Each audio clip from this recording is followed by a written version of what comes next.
So now the topic is gastroenteritis. Gastroenteritis में क्या होता है कि जब पेशेंट जिनको डायरिया हो, वॉमिटिंग हो, हम उस टाइम कहते हैं कि पेशेंट को स्टमक फ्लू हुआ है। But same kind of symptoms जो हैं हमारे उन पेशेंट्स में देखने के लिए भी मिलते हैं जिनको गैस्ट्रोएंटेराइटिस हुआ होता है। दोनों में डिफरेंस क्या है कि गैस्ट्रोएंटेराइटिस में हमारा जो स्टमक और हमारा इंटेस्टाइन है वो इन्फ्लेम्ड हो जाता है और इरिटेटेड हो जाता है। अब ये किस वजह से होता है, जैसे कोई टिपिकल वायरल या बैक्टीरियल इन्फेक्शन हो जाता है तो उस वजह से हमारा गैस्ट्रोएंटेराइटिस कॉज होता है। इसके क्या सिम्टम्स है, कैसे पता चलेगा कि गैस्ट्रोएंटेराइटिस है? अगर वाटरी डायरिया है, वॉमिटिंग है, स्टमक पेन है, क्रैम्प्स पड़ रहे हैं, फीवर है, नोजिया है, हेडेक है, तो तब हम कह सकते हैं कि पेशेंट को गैस्ट्रोएंटेराइटिस है। But also check for the sign of dehydration. अगर पर्सन को डिहाइड्रेशन है तो उसकी वजह से भी गैस्ट्रोएंटेराइटिस हो सकता है। और कैसे चेक करना है कि डिहाइड्रेशन है पर्सन, तो उसके लिए अगर उसकी स्किन ड्राई है या माउथ ड्राई है, उसे लाइट हेडेडनेस लग रहा है, फील कर रहा है वो वैसा, या फिर बार बार उसको प्यास लग रही है, तो उस वजह से कह सकते हैं कि वो डिहाइड्रेट है। अगर कोई छोटा बच्चा है तो हमें उसे, अगर 5 ईयर्स से बिलो कोई बच्चा है तो हमें उसे डायरिया या वॉमिटिंग कंट्रोल करने के लिए जो ड्रग हम एडल्ट्स यूज करते हैं वो हमें उन्हें नहीं प्रोवाइड करनी है, because it could be dangerous for them. अब क्या कॉजेज हैं जिसकी वजह से गैस्ट्रोएंटेराइटिस होता है? सबसे पहला कॉज है contact with someone who has virus. अगर आप किसी ऐसे पर्सन के साथ कॉन्टैक्ट में आते हो जिससे वायरस है, तो वो उसके कॉन्टैक्ट में आने की वजह से वो आपकी बॉडी में ट्रांसफर हो सकता है। जैसे कि अगर आपने किसी के साथ कॉन्टैक्ट में आए, आपने हैंड वॉश नहीं करे और फिर फूड कंज्यूम कर लिया, जिसकी वजह से डायरेक्टली वो माउथ के थ्रू आपके स्टमक में चला जाएगा और वो गैस्ट्रोएंटेराइटिस को कॉज करेगा। अगर आप ऐसा कोई फूड या फिर वाटर पी रहे हो या खा रहे हो जो कंटेमिनेटेड है, तो उसकी वजह से हमारा गैस्ट्रोएंटेराइटिस होता है। आफ्टर गोइंग वॉशरूम, अगर आप हाथ वॉश नहीं करते या फिर सैनिटाइज नहीं करते, तो उसकी वजह से भी सेम वही प्रोसीजर होगा कि आप खाना खाओगे और वो डायरेक्टली आपके माउथ से आपके स्टमक में या फिर इंटेस्टाइन में जाएगा और गैस्ट्रोएंटेराइटिस को कॉज करेगा। Then there are mainly 2 viruses जो मेजर हमारे वायरसेस होते हैं जिसकी वजह से गैस्ट्रोएंटेराइटिस कॉज होता है, वो होते हैं रोटा वायरस और noro virus. Rota virus majorly हमारा इन्फेंट्स में जो है वो कॉज करता है डायरिया को, और ये वर्ल्ड्स मोस्ट कॉमन कॉज होता है हमारा डायरिया का इन्फेंट्स में। और अगर नोरो वायरस है तो नोरो वायरस जो होता है हमारा सीरियस टाइप ऑफ गैस्ट्रोएंटेराइटिस को कॉज करता है इन एडल्ट्स और अबव द एज ऑफ 5। और ऑल्सो ये फूड बॉर्न डिसीजेस को भी कॉज करता है। अब जो हमारे बैक्टीरिया हमारी बॉडी में प्रेजेंट होता है, जैसे ई कोलाई है और सैल्मोनेला है, ये क्या करते हैं, अगर स्टमक फ्लू हो जाता है या गैस्ट्रोएंटेराइटिस होता है तो ये बैक्टीरिया ई कोलाई और सैल्मोनेला ये और ज्यादा ट्रिगर करते हैं उस गैस्ट्रोएंटेराइटिस को, ये स्टमक फ्लू को। पैरासाइट्स भी रिस्पॉन्सिबल होते हैं गैस्ट्रोएंटेराइटिस को कॉज करने में, but they are not so common कि उसकी वजह से गैस्ट्रोएंटेराइटिस हुआ। पैरासाइट्स की वजह से कुछ अदर अनयूजुअल वेज भी हो सकते हैं जिसकी वजह से हमें गैस्ट्रोएंटेराइटिस हो, जैसे कि heavy metals in drinking water. Like आप ऐसे वाटर को ड्रिंक कर रहे हो जिसमें हैवी मेटल्स हैं, मतलब मैग्नीशियम उसमें बहुत ज़्यादा है या लेड उसमें बहुत ज़्यादा है, तो उसकी वजह से हो सकता है गैस्ट्रोएंटेराइटिस। आप कोई ऐसा फूड खा रहे हो जो बहुत एसिडिक है नेचर में, आप बार बार वो ऐसे फूड कंज्यूम कर रहे हो जिसमें एसिड है, जैसे कि आप ऐसे फूड कंज्यूम कर रहे हो जिसमें टोमेटो है, क्योंकि टोमेटो एसिडिक इन नेचर है, तो आप उसको खाओगे तो उसकी वजह से भी गैस्ट्रोएंटेराइटिस हो सकता है।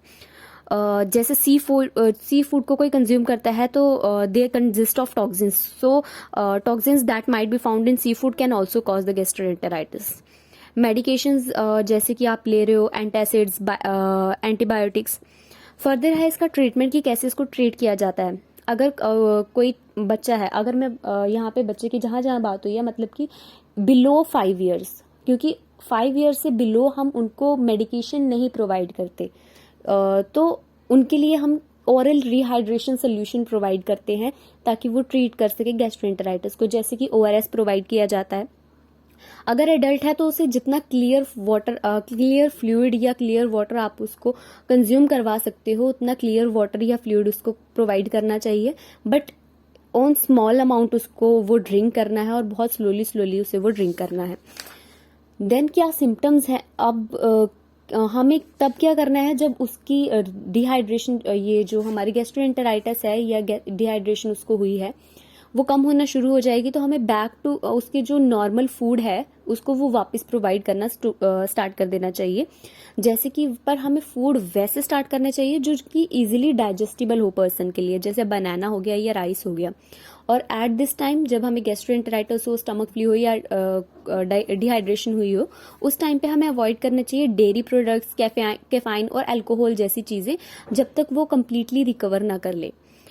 और रिस्क फैक्टर आ जाता है कि जब सीवियर टाइप ऑफ डिहाइड्रेशन हो जाती है पर्सन को, मतलब बहुत ज़्यादा डिहाइड्रेट है, तो उसकी वजह से पर्सन शॉक में भी जा सकता है। अब कब हमें मेडिकल हेल्प लेनी चाहिए? अगर कोई छोटा बच्चा है यानी कि 5 ईयर से बिलो है और उसे वॉमिटिंग 12 घंटे से ज़्यादा देर तक हो रही है, मतलब बहुत देर हो गया, 12 घंटे हो गए हैं वॉमिटिंग हो रही है, तो उस टाइम पे हमें उसे डॉक्टर के लिए प्रोवाइड करना चाहिए। या फिर अगर कोई एडल्ट है और उसे 1 दिन से ज़्यादा हो गया वॉमिटिंग होते हुए, तो तब हमें डॉक्टर की हेल्प लेनी चाहिए। अगर वॉमिटिंग आपकी डायरिया में कन्वर्ट हो गई है, या ऐसा कोई पेशेंट है जिसको किडनी, लीवर या कोई हार्ट डिसीज़ है, या फिर आपको कोई सडन एब्डोमिनल पेन स्टार्ट हो जाती है, तो उसकी वजह से हम कह सकते हैं कि at that time person needs to seek doctor. अब इसके लिए प्रिवेंशन क्या ले सकते हो? There is no effective treatment for viral gastroenteritis, so prevention is a key. मतलब कोई इफेक्टिव ट्रीटमेंट नहीं है इसके लिए, जस्ट आपको कुछ चीजें अवॉइड करनी पड़ती हैं। जैसे कि अवॉइड करना पड़ता है आपको ऐसा फूड जो कि कंटेमिनेटेड हो, और आपको खाने से पहले या हर किसी के पर्सन के साथ इन कॉन्टैक्ट में आने के टाइम पे आपको अपने हाथ जो है वो थॉरली वॉश करने चाहिए। आप इसमें मेडिकेशंस क्या दे सकते हो? मेडिकेशंस इसमें है लोपेरामाइड है, बिस्मुथ सबसैलिसाइक्लेट है, मेट्रोन आइडाजोल है, और कोट्राइमोक्सिजोल है। फिर इसके लिए प्रिकॉशंस आप क्या ले सकते हो? ये प्रिकॉशंस आप ट्रैवलिंग के टाइम पे लेते हो, क्योंकि गैस्ट्रोएंटेराइटिस या स्टमक फ्लू हमें मेजरली कब होता है? जब आप ट्रैवलिंग कर रहे होते हो, क्योंकि अलग अलग जगह का पानी या अलग अलग जगह का खाना जो कि कंटेमिनेटेड हो या उसमें किसी तरह का बैक्टीरिया या वायरस हो, तो उसकी वजह से हमें गैस्ट्रोएंटेराइटिस होता है। तो इसके लिए प्रिकॉशंस आप क्या ले सकते हो? जैसे कि अगर आप वाटर बॉटल ले रहे हो कहीं, तो वो वेल सील्ड होनी चाहिए, उसका ढक्कन मतलब ऐसा ना हो कि बहुत खुला ही हो, और कार्बोनेटेड वाटर होना चाहिए। आपको ट्रैवलिंग के टाइम्स पे आइस क्यूब जो हैं वो बिल्कुल अवॉइड करनी चाहिए। और आप जब खाना खाओ तो वो रॉ फूड नहीं होना चाहिए, मतलब अच्छे से पका हुआ होना चाहिए, बिल्कुल ऐसा ना हो कि कच्चा ही हो, और अंडर कुक्ड फूड ना हो मतलब।